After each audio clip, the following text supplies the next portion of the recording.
Folha TV, apoio Plainge.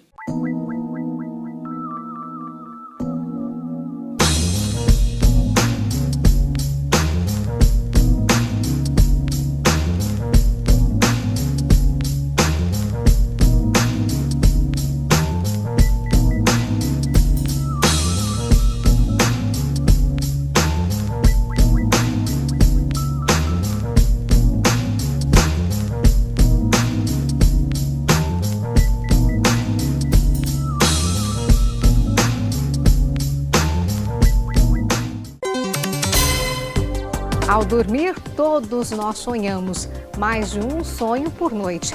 Há quem se lembre com uma riqueza de detalhes. Outros nem sequer sabem dizer com o que sonharam. O fato é que esse assunto tem um quê de mistério e desperta curiosidade. Eles mexem com a nossa imaginação, despertam curiosidade, desafiam a nossa compreensão. Afinal, quem é que nunca ficou cismado com o que sonhou? Muito normal. Todos nós sonhamos, de 6 a 8 sonhos por noite. Ele é caótico o sonho, né? Ele não tem nenhuma forma, ele não tem nenhuma história, ele tem imagens, né? Aí quando a pessoa acorda, ela vai e forma as historinhas, ela dá ordem, porque a gente tem um instinto de ordenação. Então a gente ordena aquele sonho, né? O sonho, na verdade, ele está super ligado às questões instintuais, aos nossos instintos, né? E como a gente tem a razão, a gente usa muito a razão, os sonhos, eles são uma linguagem dos instintos. Aí a gente vai lá com a nossa razão e dá uma ordenzinha para os nossos instintos, né? Às vezes a gente pode perder o conteúdo do sonho por causa disso, porque, na verdade, seria bom a gente juntar. Olhar o sonho de uma forma instintiva e também de uma forma racional. Então, buscar no sonho o que são os instintos e buscar no sonho qual é a razão dele, né? Então, daí você vai verificar o que está acontecendo com você mesmo, o que está acontecendo no seu dia a dia, o que está acontecendo na tua história de vida pessoal lá atrás, né? Então, daí ele pode informar essas coisas também.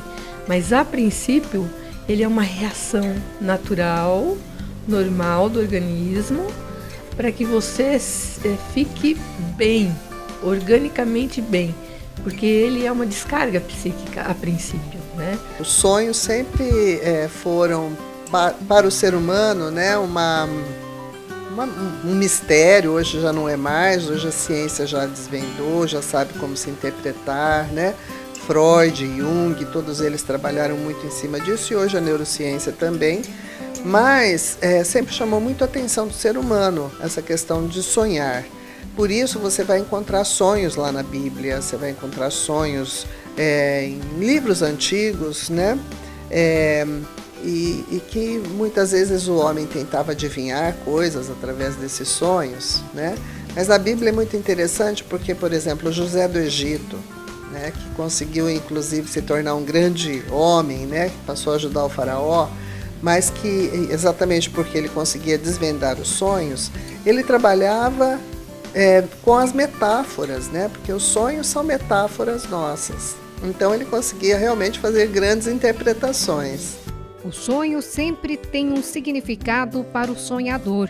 Se é um sonho bom ou um pesadelo, pode ser uma reação ao momento pessoal vivido, ou até mesmo uma resposta do organismo. Às vezes, os pacientes me contam, ou mesmo amigos, né, me contam sonhos onde eles pensam que aquilo é uma tragédia que é muito terrível. E olhando bem, não é, sabe?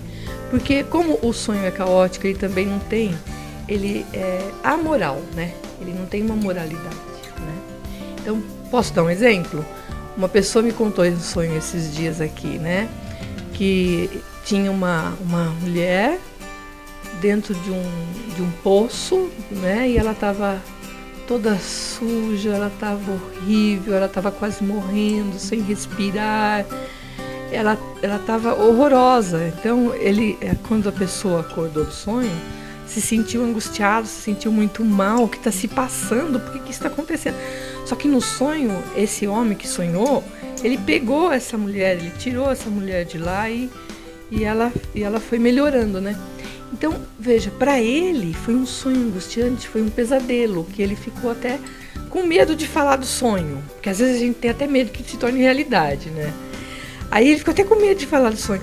Mas quando ele falou, a gente entende o quê? Esse é uma instância psíquica feminina.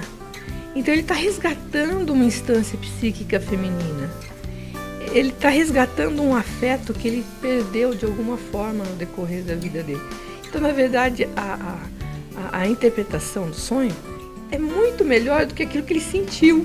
No entanto, a psicóloga analítica junguiana esclarece que não existe uma cartilha para a interpretação dos sonhos. O significado é pessoal. Cada pessoa sente de uma forma diferente, né? Então, vamos dizer assim, uma pessoa sonha com o gatinho, né? O gatinho, ela ama o gatinho, né? Então, quando a gente vai ver o sonho dela, a gente vai ver o gatinho como um afeto, uma coisa positiva, um carinho, um amor, né? Agora, se tem outra pessoa que odeia gatinho, então a gente vai ter que interpretar de forma diferente, que aquele gatinho significa para ela uma moléstia, alguma coisa ruim, e não uma coisa positiva, boa, como um amor.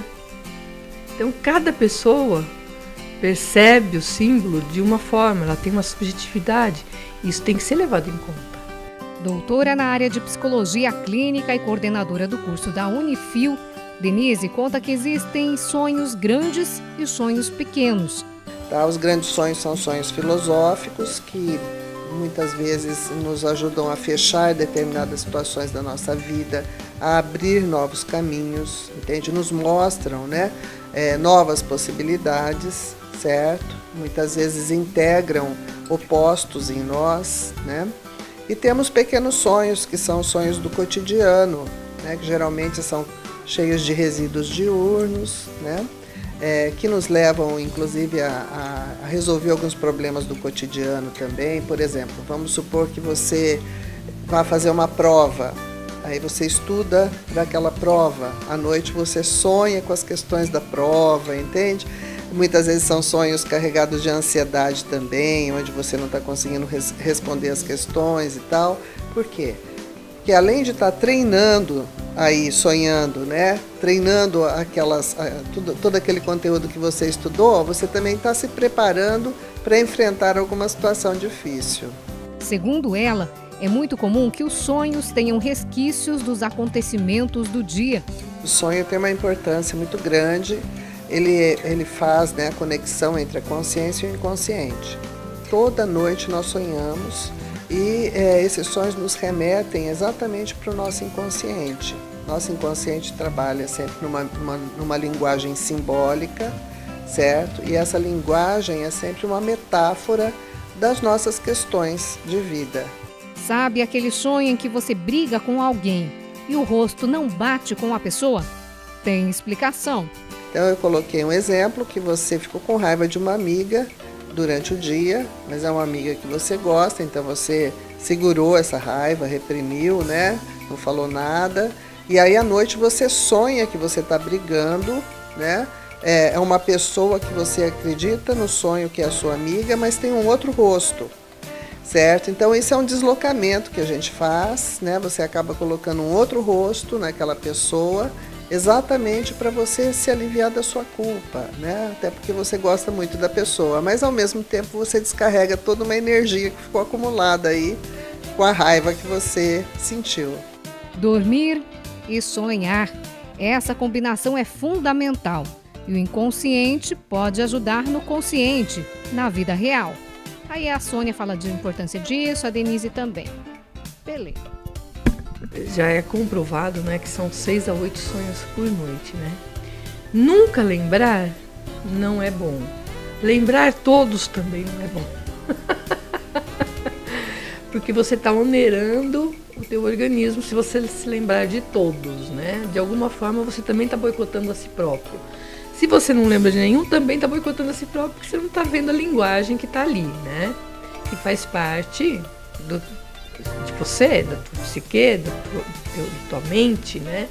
Então você não está olhando. Se você não está olhando, é porque você está com alguma resistência, né? Você não quer olhar, você não quer ver, você não quer saber, né? Então a gente resiste, a gente não quer ver muita coisa que acontece, né? Então tem uma resistência. Outra coisa também que faz com que você não se lembre dos sonhos é o estresse. Então se você estiver muito estressado, você não vai lembrar do sonho. Por quê? Porque o organismo ele tem uma homeostase própria, né? Então o que ele vai fazer? Ele vai deixar você bem, você tem que estar bem. Então se você já está cansada, se você já está estressada, então ele não vai deixar você lembrar do sonho, porque isso aí seria mais um elemento para você desgastar-se. É sempre bastante importante que a pessoa procure levar para a psicoterapia, para a análise que ela está fazendo, os sonhos, né, dela, porque esses sonhos vão mostrando, inclusive, como é que ela está evoluindo na análise, sabe? O Jung, por exemplo, ele pedia para a pessoa fazer um diário de sonhos, né? E aí essa pessoa ia levando os sonhos e ele, a partir das análises que ele ia fazendo com a pessoa com os sonhos e tal, né, depois de um determinado tempo, 6 meses, 8 meses, revendo tudo o que foi trabalhado, ele podia ter uma ideia de como aquela pessoa evoluiu na terapia. E a pessoa também, né? Porque é um trabalho sempre feito conjunto, né?